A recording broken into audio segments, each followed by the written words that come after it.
Well, speaking of the Wayans, I'm actually going to break this little story here for the first time. We reached out to Marlon Wayans about doing an interview. And he had to speak to his person who, coordinates this stuff. Do you know how much they asked for a Marlon Wayans interview? I can't wait to hear it. $40,000 plus 30% of all future revenue. This is the part where I'm gonna show a lot of growth, because once upon a time ago, I would have just like a chainsaw went and let my mouth run, and it probably puts me in positions that I shouldn't or don't want to be in. So I'm gonna take this moment to grow as a human being and back out of this. Well, I'm not gonna back out of it. So basically, and me and him would DM sometimes. I remember I told him his last stand-up was great and everything else like that, and I basically hit him. I was like, my man, I'd rather you say that you just don't fuck with me, rather than give me this stupid ass number like this. Because there's nobody on earth that will pay you $40,000 for an interview, much less 30% on top of that. And he's like, y'all just work it out and everything. And at one point we even got on the phone, because I was basically like, this is a fuck you number. Let me ask you this is a fuck you number. Let me ask you something. Yeah. Here's my question. Had you done it, do you honestly, in your gut and in your head, think that the juice would have been worth the squeeze? And before you answer that, let me say this. Before you answer, if you had somebody AI your voice, it was a cartoon of Trump, yes, and it was somebody imitating Trump. Right. If they said to you $40,000 to actually get Trump right after the shooting, so much so that when you interview him, he's got the patch on. Yeah. That juice is worth the squeeze, is it not?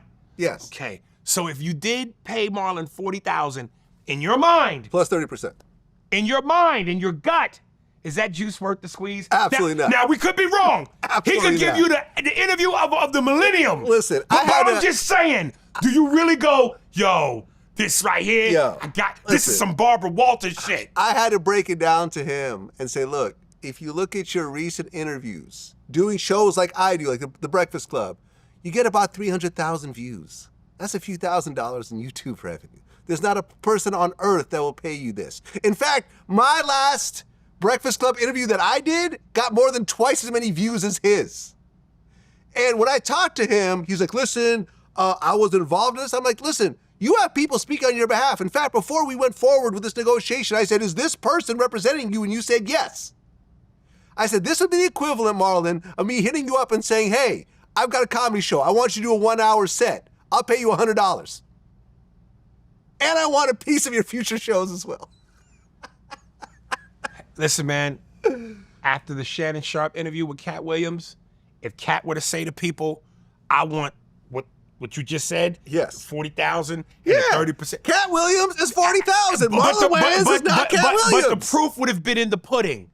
How he set the internet ablaze. Yes. How Club Shay Shay did the biggest numbers ever. Right. So you can't argue that if the guy goes, I want 40 grand plus whatever, well, look what he just did. Yes. So you take that gamble, hoping that lightning strikes twice. Listen. It may not, but you take that gamble. It won't. Because here's the thing, right? At the end of the day, and this is why I went so hard and people are calling me a hater, but Shannon Sharpe was basically on a show saying he made more money with the Katt Williams interview than any year in the NFL. And he was showing how he made like $2 million in the NFL or whatever. And he was saying that he made millions of dollars. And I said, this is ridiculous. You didn't make millions of dollars off this video based on the views, and people are calling me a hater. And I wasn't hating, but nobody knows YouTube better than I do. I've been doing it for 16 years. I am the first generation on YouTube. And the problem is with Shannon Sharpe putting out these ridiculous numbers, people like Marlon Wayans hear and go, well, if Katt Williams made millions, then I guess 40,000 is pretty reasonable. And it's like, no, it's not, because Katt Williams didn't make millions. That's the problem.